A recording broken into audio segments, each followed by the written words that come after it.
Halo guys, assalamualaikum warahmatullahi wabarakatuh. Nah, ini gelap gulita ya guys. Yang nyala cuman kios saya sendiri, kios kecil, dan ke sana mati. Ini lampu di pinggir jalan ini dia pakai genset. Kayaknya akan ada pemadaman lama karena tadi sudah dikode sama PLN, dimatiin sebentar, lalu dinyalain lagi. Dan kita lihat ke sana juga gelap gulita guys ya, gelap gulita. Nah, tapi aku di sini bawa senter ya, senter andalan saya ini. Ntar mau nyenterin, takut ada orang.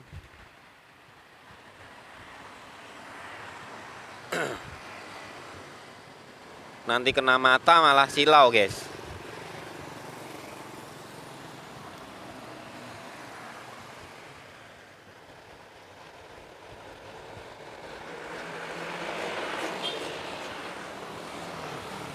Kenapa kok ini bisa nyala punyaku? Karena itu pakai pembangkit listrik tenaga surya guys ya. Oh, sana.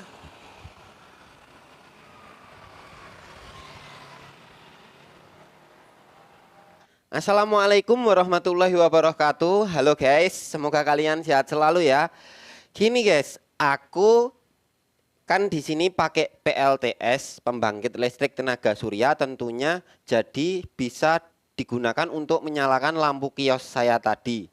Baik itu 24 jam ya guys. Jadi baik mati listrik atau tidak mati listrik ya tetap pakainya PLTS untuk kios karena prioritas saya ini PLTS-nya untuk kios gitu guys. Jadi di sini saya mau iseng-iseng eksperimen mengkalkulasi apakah listrik selama penggunaan PLTS 250 WP selama saya kurang lebih 3 tahun itu bisa balikin modal panel suryanya saja gitu guys. Iseng-iseng ya guys.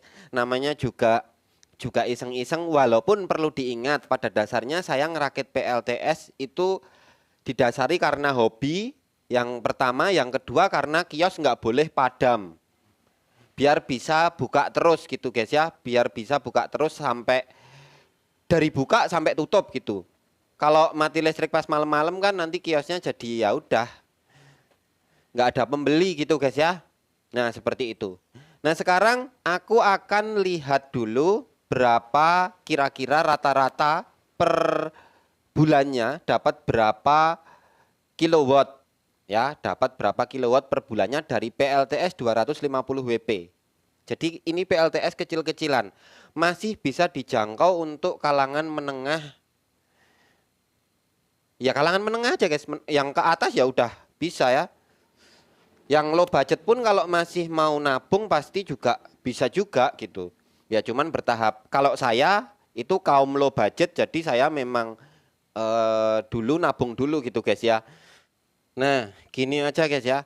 Aku itu pakai e-paver ini itu sekitar 7 bulan. Dan aku sudah dapat 181 kWh. Nah, nanti kita bisa kira-kira per bulannya. Nah, ini nanti dibagi 7 guys ya. Dibagi 7, dibagi 7 bulan berarti kan per bulannya bisa ditentukan rata-rata per kWh. Terus dibandingkan dengan nilai listrik PLN saya yang 2200 VA.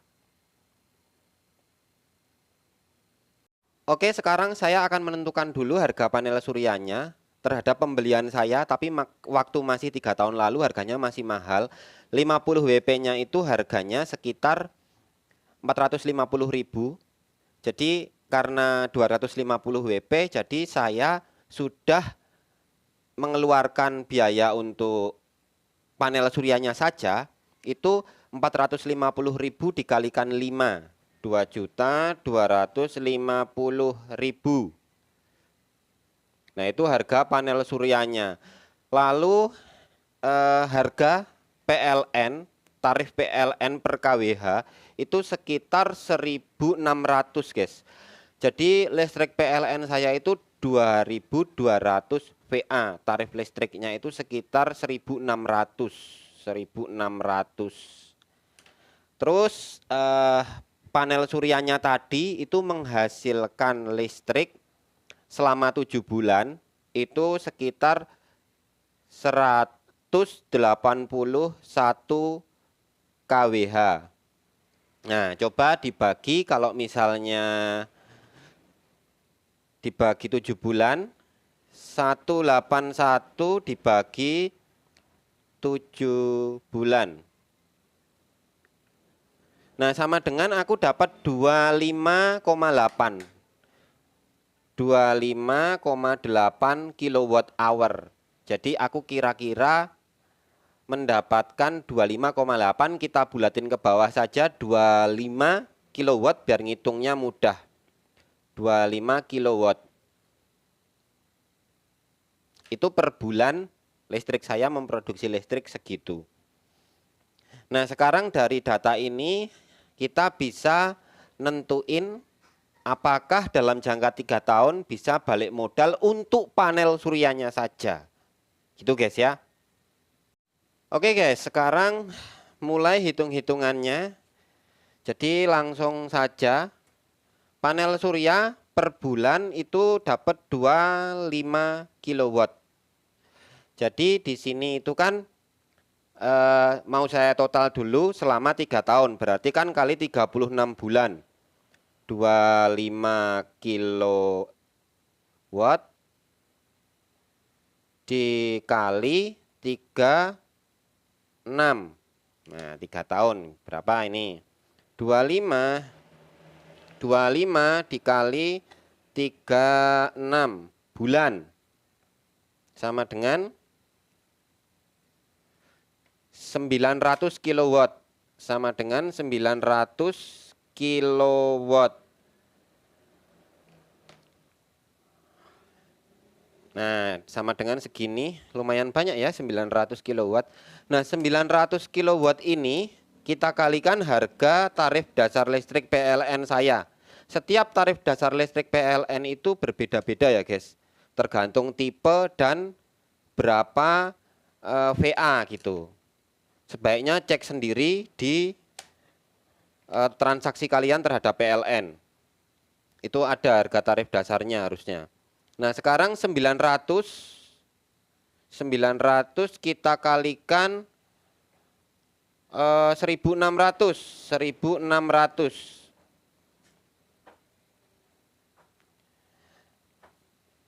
Jadi saya itu dapat angka segini guys, banyak banget ya. 1440000. Nah, ternyata selama 3 tahun saya cuman melakukan penghematan listrik sebesar ini. Harga panel suryanya itu 2.250.000. Jadi ini tidak bisa dianggap balik modal karena masih kurang. Setidaknya butuh 3 tahun lagi baru dia dapat 2 kali lipat. Maka baru balik modal panel suryanya saja. Jadi seperti itu guys.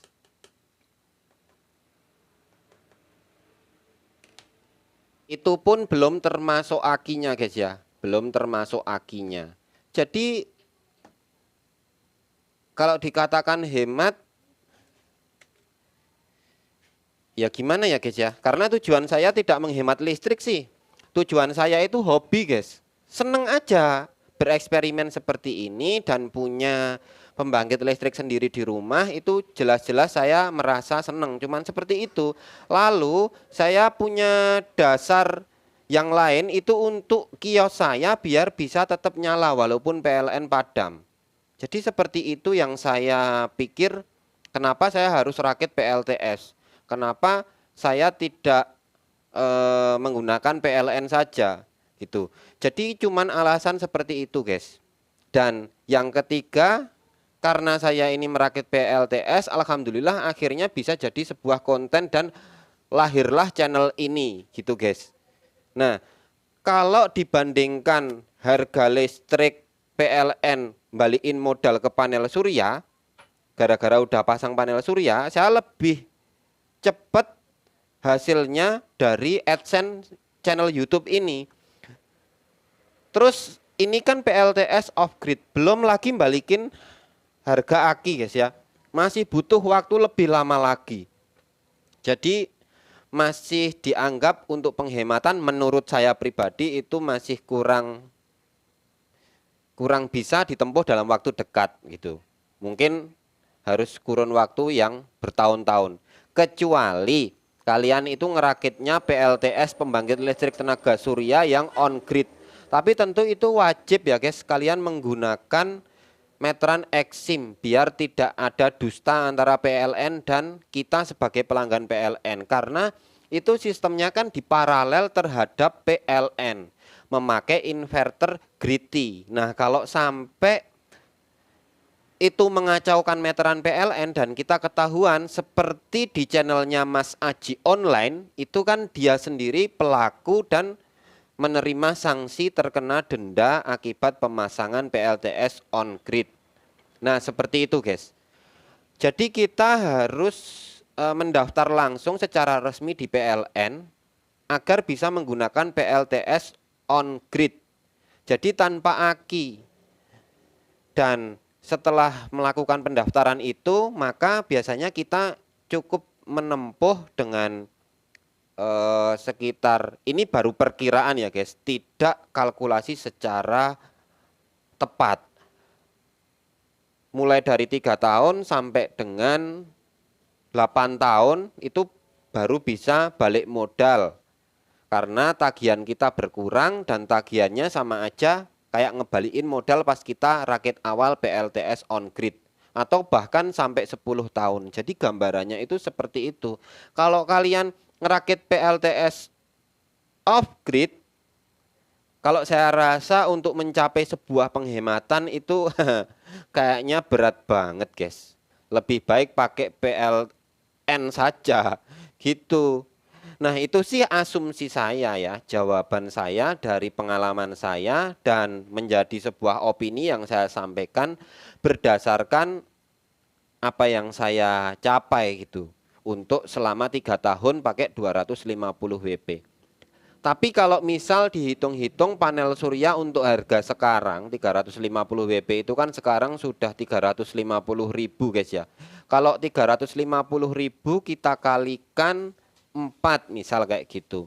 Itu lebih kalikan 5 karena 250 WP PLTS saya itu jauh lebih murah dibandingkan harga PLTS, harga panel surya saya ketika waktu masih zaman dulu.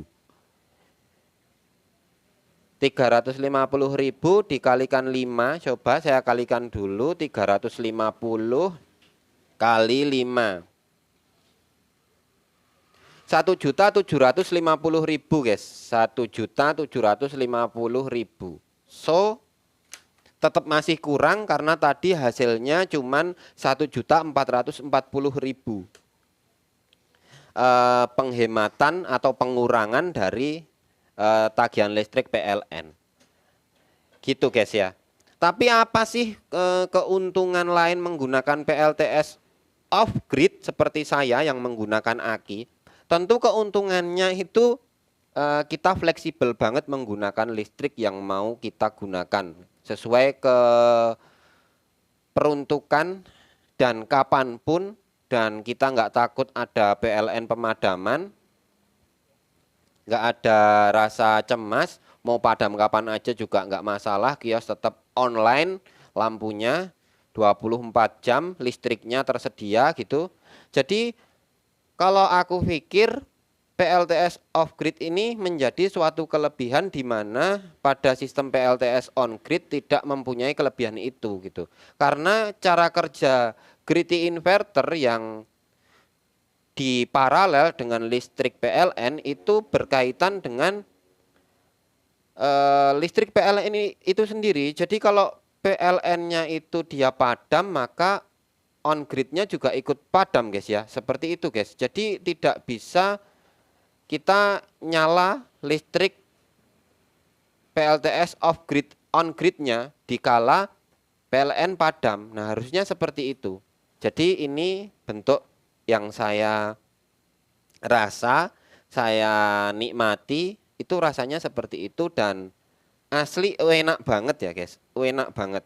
Modal awal itu ya anggap aja gini guys ya, kalau mau modal awal PLTS bagi kalian kaum medium budget, bisa sih kalian ngasih anggaran nih daripada aku beli motor baru buat rakit PLTS. Itu lebih efisien daripada beli motor baru. Anggaplah kita sudah punya motor yang lama masih bisa dipakai. Karena harga motor sekali kita beli jangka beberapa tahun ke depan, 5 tahun gitu ya, sudah drop 50% guys. Misal harga 15 juta kita jual 5 tahun kemudian nanti harganya sudah jadi 7 juta, 8 juta, 9 juta sekitar itu guys ya. Nah, sedangkan PLTS ini malah produktif menghasilkan listrik yang artinya itu melakukan penghematan pada listriknya. Nah, ini baru dinamakan penghematan kalau aku. Tapi dibandingkan motor guys ya, dibandingkan beli motor. Misalnya udah punya motor yang lain yang masih bisa dipakai. Kadang kan ada orang beli motor karena ikut-ikutan tetangga. Pertama, terus nggak mampu aja akhirnya sampai kredit juga gitu. Walaupun saya dulu pernah kredit sekali motor gitu. Tapi sekarang saya nggak kredit lagi, nggak kredit motor lagi. Cuman beli bekas aja gitu. Tujuannya penghematan. Jadi ya bisa disimpulkan kalau ngerakit PLTS dibandingkan dengan motor, beli motor baru itu lebih efisien PLTS gitu. Tapi syaratnya kita memang beli motornya kayak memang udah ada motor yang di rumah guys ya. Jadi sebenarnya motor yang mau kita beli itu nggak penting-penting banget gitu. Jadi rakit PLTS 15 juta sampai dengan 20 juta itu sudah lumayan guys. Sudah lumayan mendapatkan listrik itu guys. Jadi kalian bisa rakit mulai dari 500 WP sekitar itu sampai 1000 WP. Dengan budget itu tadi, dengan kira-kiranya ya tentu gini guys, dipres ya untuk harga panel suryanya, harga akinya dan lain-lain. Seperti itu. Kalau aku kemarin keseluruhan total itu ya ini semuanya. Jadi semuanya pokoknya enggak terkecuali, baik panel surya yang belum saya pasang ada di bawah dan ada panel surya yang sudah saya pasang, SCC dan alat-alat modul-modul yang saya beli semua. Itu ya semuanya dan termasuk yang dipakai buat konten ini, maksudnya di seluruh channel ini bahan-bahan itu mulai dari 13 juta plus. Mungkin hampir 20 juta kali ya, mungkin sekitar hampir 20 juta. Baru triplek ini aja guys ya, itu ini sama ini ini dua lembar tebalnya 2 mm, 2 mm tuh tipis, 2 cm, satunya 350.000. Ini sama ini itu sudah 2 lembar jadi sudah 700.000. Itu baru triplek aja, belum lain-lain. Belum akinya gitu guys. Aki ini juga. Akinya ini kan besar guys ya. Nah, aki itu guys. Itu 180 Ah kali 2. Nah, jadi menurut aku jangan harap kalian itu merakit PLTS off grid. Dari pandangan saya saja ini. Itu untuk mencapai kehematan yang hakiki. Wah, kehematan yang luar biasa. Tidak. Tapi kalau dibandingkan dengan beli motor yang tidak begitu penting, itu lebih efisien merakit PLTS karena jangka panjang masih bisa balik modal. Kalau beli motor pasti udah rugi. Dijual kemudian akan turun harganya. PLTS lama-lama bisa balik modal gitu. Ya walaupun lama guys, walaupun lama. Ya jadi seperti itu gambaranku. Thanks for watching. Silahkan koreksi sendiri. Jangan memelintir-melintir ya guys ya. Jangan dipelintir-pelintir, ini sebuah cerita saya sendiri. Ini sebuah cerita saya sendiri. Jadi tidak bisa dianggap bahwa 100% cerita saya ini sejalan dengan kalian. Karena ini pengalaman saya gitu. Thanks for watching. Wassalamualaikum warahmatullahi wabarakatuh.